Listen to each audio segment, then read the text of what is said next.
चलिए अब सीधे आते हैं क्वेश्चन पर। प्रश्नावली 2 के निम्नलिखित में कौन बहुपद है, यानी निम्नलिखित में मतलब नीचे दिए गए बहुपदों को पहचानना है। तो हम आपको पहचानने के लिए बता दिए थे कि जिसका घात अगर माइनस में हो वह बहुपद नहीं होगा। तो चलिए पहला क्वेश्चन को देखते हैं। X square plus 3x plus 6, क्या इसका घात माइनस में है? नहीं है, तो यह बहुपद होगा? हाँ जरूर होगा, यह बहुपद है। चलिए अगले क्वेश्चन, x प्लस 2/x। हम आपको पहले ही बता दिए हैं कि बहुपद बट्टा में नहीं होता। तो यह देखिए, यह x है यानी 4 है, यह बट्टा में है ना, तो यह बट्टा, तो यह होगा? नहीं होगा। तीसरे क्वेश्चन देखते हैं, 3√x प्लस 2x प्लस -7। देखिए यहाँ पर चर जो है ना, यह रूट में है यानी स्वतंत्र है यानी गुलाम है। तो यह गुलाम कभी बहुपद होने देगा? नहीं होने देगा, तो यह होगा बहुपद? नहीं होगा। चलते हैं चौथे क्वेश्चन पर, 3x minus 2 square plus 4x plus 3। देखिए यहाँ पर 4x प्लस 3 यह दोनों है, लेकिन यह इसका जो माइनस है, यह जो घात है इसका माइनस में है, तो यह बहुपद होने देगा क्योंकि ऋणात्मक में है। 5 नंबर क्वेश्चन, u पर पावर रूट यानी u जो है रूट में है और -3u प्लस 2। देखिए यह u है, यह क्या है? तो यह एक चर है, u का मान चर होता है ना, तो यह रूट में है यानी गुलाम में है, तो यह बहुपद होगा? नहीं होगा। चलिए इसको देखते हैं, √2y प्लस 3√y। यहाँ पर चर y है, तो यह y है, तो बहुपद यानी इसका जो घात है यह माइनस में नहीं है, तो यह इसका भी घात माइनस में नहीं है। तो यह देखिए जो गुणांक है यह रूट में है। गुणांक से आपको कोई लेना देना नहीं है, आपको लेना देना है सिर्फ चर से। गुणांक में कुछ भी रहे उसके कोई मतलब नहीं होता है, तो गुणांक यह बहुपद होगा। चलिए बढ़ते हैं 7 नंबर क्वेश्चन। 7 नंबर क्वेश्चन है, √3t प्लस √2 प्लस √t। यहाँ पर रूट यह गुणांक में है, लेकिन यहाँ पर देखिए जो t है वह आपका चर है, तो यह बहुपद होगा? नहीं होगा, बिल्कुल नहीं होगा। यह देखिए -7, यह -7 है क्योंकि यह जो माइनस में है यह बहुपद, यह माइनस में यह गुणांक होगा, इसका कुछ बहुपद होगा, 0 होगा या कुछ भी होगा, यह बहुपद होगा? हाँ होगा। चलिए 9 नंबर क्वेश्चन यानी 9 नंबर जो है, y² प्लस √2। यहाँ पर चर किया है y, इसका जो स्क्वायर है 2, यह बहुपद हो सकता है और होगा भी, क्योंकि यह y का चर जो माइनस में नहीं है, तो यह बहुपद होगा।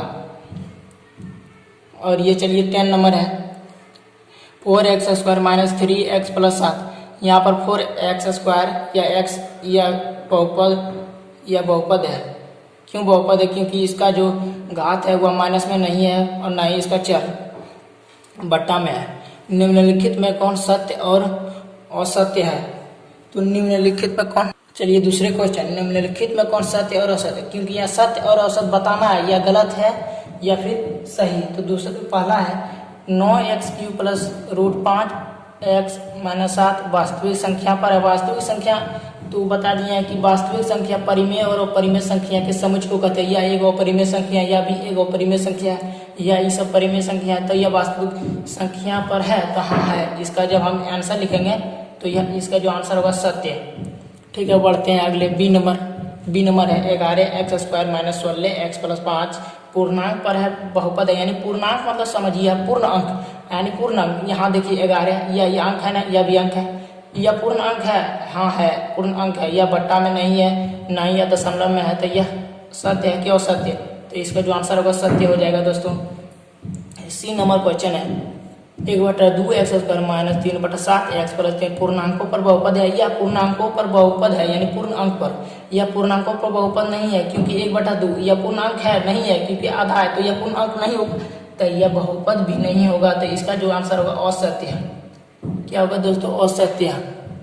चलिए अगले question D, √3x² plus √5x plus 7 परिमेय संख्या पर बहुपद है। परिमेय संख्या जिसे p/q के रूप में लिखा जाए।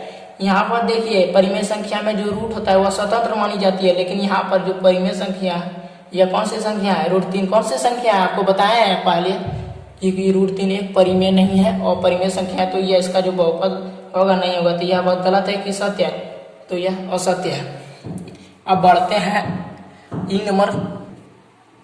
ई नंबर प्रश्न है एक्स क्यू प्लस 3 माइनस 5 परिमेय संख्या पर बहुपद है। यहाँ पर क्या लिखा हुआ, परिमेय संख्या जिसे p बटा क्यू के रूप में लिखा जाए, इसे p बटा क्यू पर ये p हो गया या q हो गया, तो यह परिमेय संख्या पर सत्य है, तो यह बात सत्य है। क्या है? सत्य है। अब चलते हैं एफ नंबर। √7 एक्स प्लस 5 पूर्णांक पर बहुपद है। या पूर्णांक कहाँ से होगा? √7 का जब वर्गमूल यानी इसका जो निकालेंगे रूट, तो यह हम दशमलव में होगा, तो यह पूर्णांक होगा नहीं होगा, तो यह बात सत्य है कि असत्य? तो सत्य नहीं होगा, तो असत्य तो होगा ना। तो हाँ चलिए अब चलते 3 नंबर क्वेश्चन।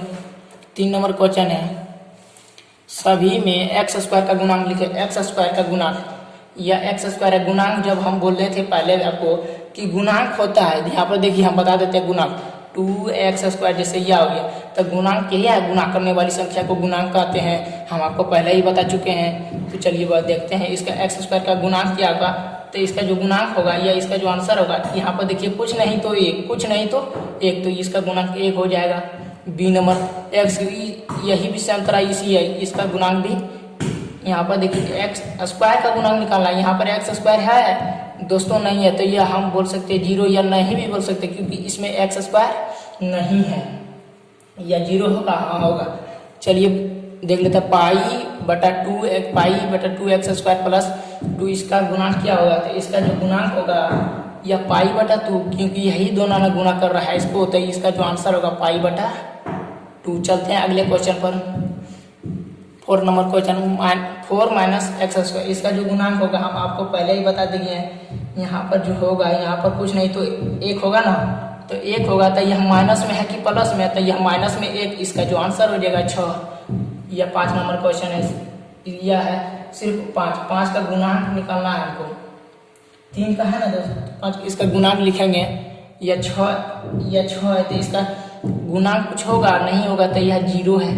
ठीक, निम्नलिखित में YQ। अब चलते चौथे नंबर क्वेश्चन। निम्नलिखित में YQ का घात लिखें, यानी घात लिखना है या गुणांक। यहाँ पर लिखना है घात। क्या लिखना है? घात। तो घात लिखना है, तो इसका घात क्या होगा, यही सब हमको अब लिखना है दोस्तों। तो इस तरह से तो इसका गुणांक लिखना है। तो उसी तरह यह भी क्वेश्चन है। तो यह देखिए यहाँ पर कुछ नहीं तो 1, यहाँ पर कुछ नहीं तो 1, तो -1, यह आपका आंसर -1 आपका आंसर हो गया। बी नंबर यहाँ YQ देखेंगे पहले कहाँ है, तो पहले यहाँ है, तो यहाँ -1, यह भी -1, दोनों -1। चलते तीसरे नंबर क्वेश्चन यानी C 4/3 YQ, इसका जो गुणांक होगा 4/3। हम आपको पहले ही बता दें गुणा करने वाली संख्या को, जिस संख्या में गुणा करते हैं पद को, यह 4/3 आंसर हो जाएगा दोस्तों। अब चलते हैं नेक्स्ट 5 नंबर क्वेश्चन पर सीधे।